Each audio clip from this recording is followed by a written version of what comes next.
On parle fusion-acquisition aujourd'hui avec notre invité de WeDoWin Corporate Finance. Bonjour Thomas. Bonjour. Vous allez bien? Très bien, merci beaucoup.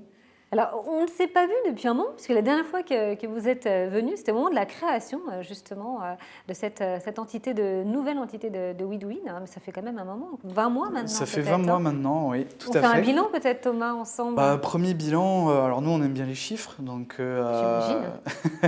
à peu près 25 closings, 25 opérations ces 12 derniers mois à peu près. D'accord. On est maintenant 6 collaborateurs, basés à Bordeaux, mais on a des antennes à Nantes et Paris.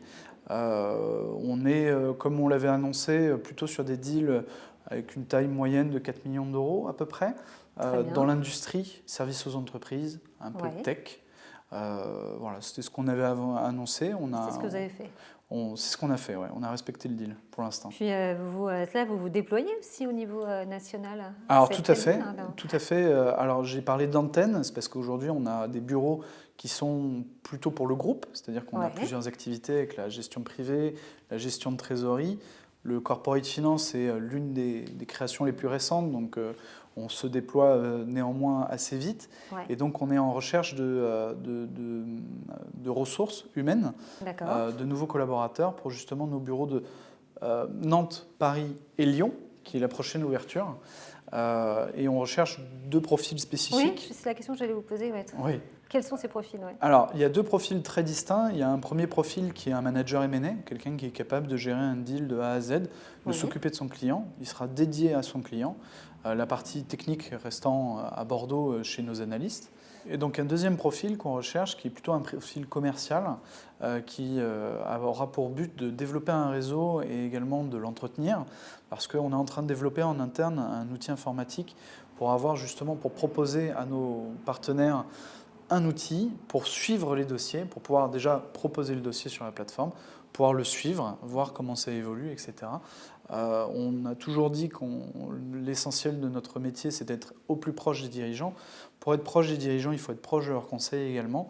Voilà, un CGP qui a un de ses clients qui explique qu'il veut se vendre n'aura peut-être pas forcément les solutions. Nous, l'idée, c'est qu'on lui mette en place un outil pour qu'il puisse déjà proposer une solution à son client pour vendre sa société, bien la valoriser, trouver les bonnes contreparties, mais également, il pourra suivre et il sera au courant de toutes les étapes, une à une, de son client pour justement vraiment professionnaliser cet apport de dossier. Et est-ce qu'on peut aussi parler, Thomas, du marché français? Parce que ça bouge pas mal et il y a une tendance qui s'est inversée. Vous m'aviez dit ça en préparant l'interview. Avant, c'était essentiellement des cédants pour des causes de départ en retraite.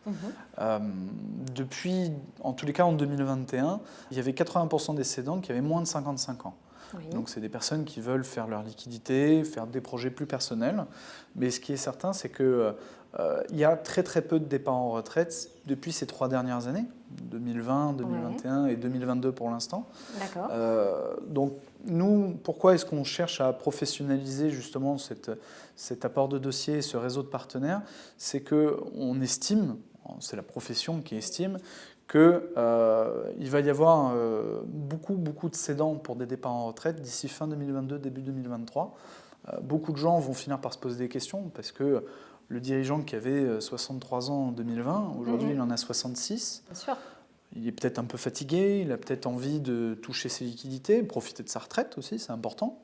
On estime que nos partenaires vont avoir beaucoup de demandes de la part de leurs clients pour « je veux vendre ma société, comment est-ce qu'on va faire ?» etc.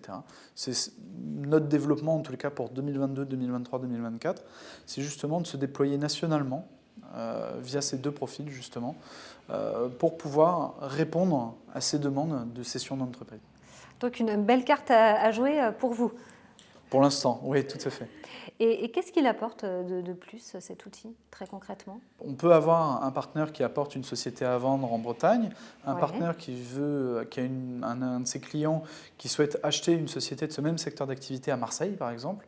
Et le but du jeu, c'est de numériser et d'industrialiser justement ce phénomène d'intermédiation. Ce sera WeDoWin qui fera l'intermédiation, la stratégie financière pour pouvoir vraiment accompagner et conseiller les clients. Mais l'enjeu, c'est vraiment de numériser cette partie-là parce que quand on est manager M&A dans son département, dans sa ville, eh bien, on a un réseau qui correspond qui est très intitulé Personae et qui correspond à sa ville. Là, le but, c'est de pouvoir dupliquer ça d'un point de vue national. Très bien, vous viendrez nous en dire plus prochainement. Merci beaucoup Thomas d'avoir été avec nous. Merci beaucoup.